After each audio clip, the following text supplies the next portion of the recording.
Dude, South Africa brought a genocide case to the International Court of Justice.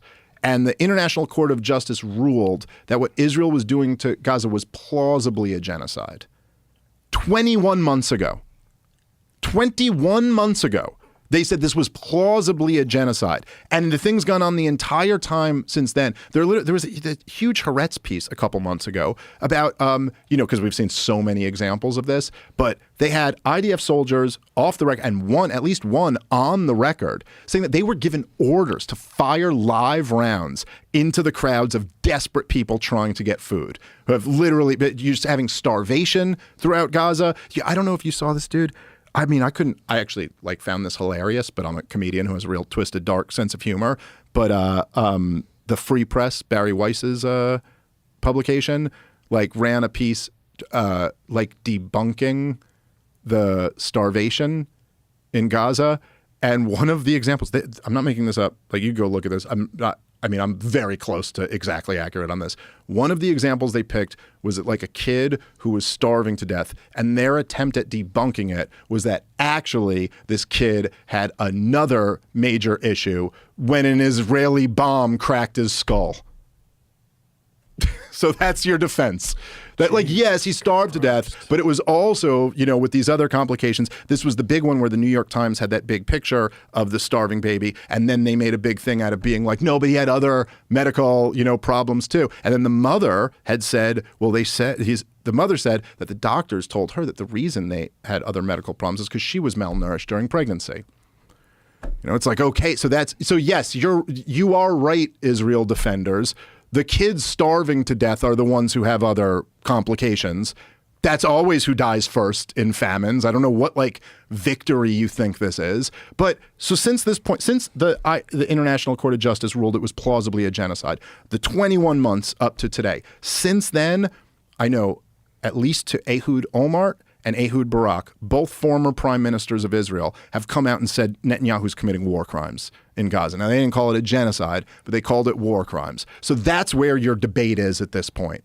Where are we between genocide and war crimes? What area in there does this occupy? But how the fuck do you defend any of that, dude?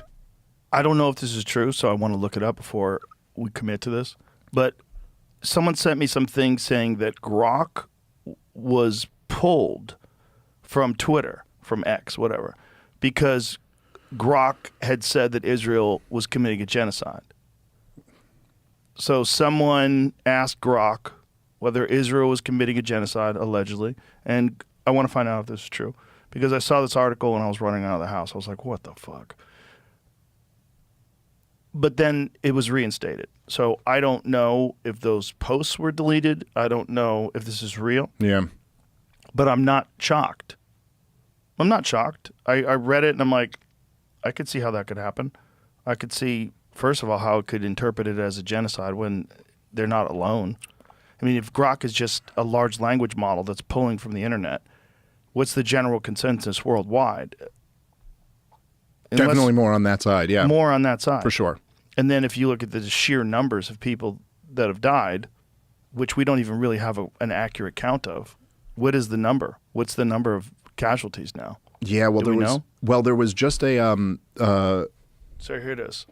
It's the only really good article I could find on Grok account briefly suspended on X. Okay, what does it say here?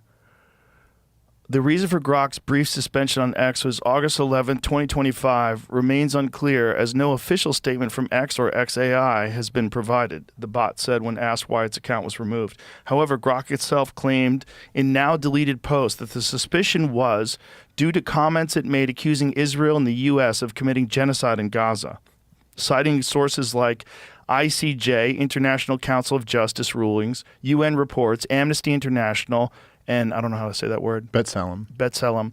These posts were flagged for violating X hateful conduct rules, the statement added.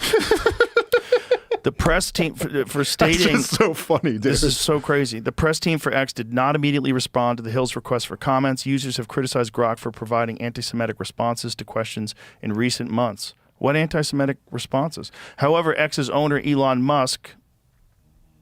Well, I lost you for a second.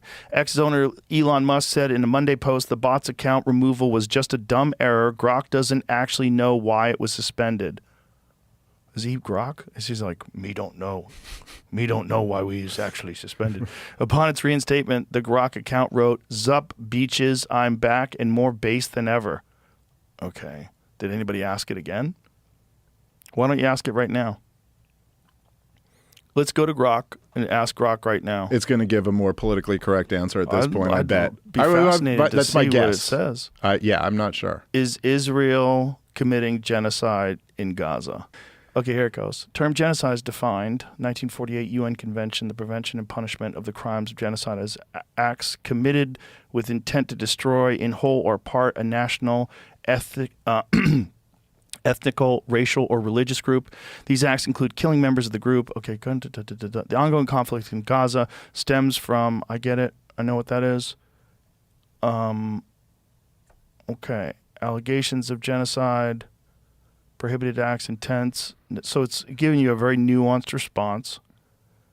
International Court of Justice, in response to South Africa's case filed in December 2023, ruled in January 2024 that genocide claims are plausible and issued provisional measures ordering Israel to prevent genocidal acts. And this is quite a while ago in 2023. Mm-hmm. Okay, scroll down. Yeah, I don't know, man. It sounds like a different answer. I mean, whatever. It's very, that's very reasonable nuanced. enough. Yeah, it's very nuanced. It allows you to form your own opinion based on what many people say, including what Israel says. So it's not going to give you an answer. It's essentially saying, figure it out. Which I don't have a problem with that. I don't have a problem with that at all. I mean, that's what I would like it to do, Yeah. especially if there's debate. And the real question is, how does this end? No, it seems to be with ethnically cleansing the entire strip. Seems the most likely bet right And now. then what do they do with Gaza? Like, how long is it going to take before that even looks normal again? Well, I mean, I You don't look at the massive destruction, just the sheer scope of it. Yeah, it's like 80% of the structures have been leveled. So crazy. If anybody flying over that with a drone and they tell you that's the only way they could have done this, that seems nuts. Yeah. And the fact they keep doing it, it's like, how does this end? You know, like what happens if the, you know, Israel has publicly said, and Netanyahu talked about it on the podcast, that they're losing the PR, or what do you call it? Did you say PR I think, propaganda? yeah, something like the PR. PR campaign. But what does that mean? That means the people see what's going on and they don't support it, and you think they're wrong. Okay, well, how much further can you go with this before everybody disagrees?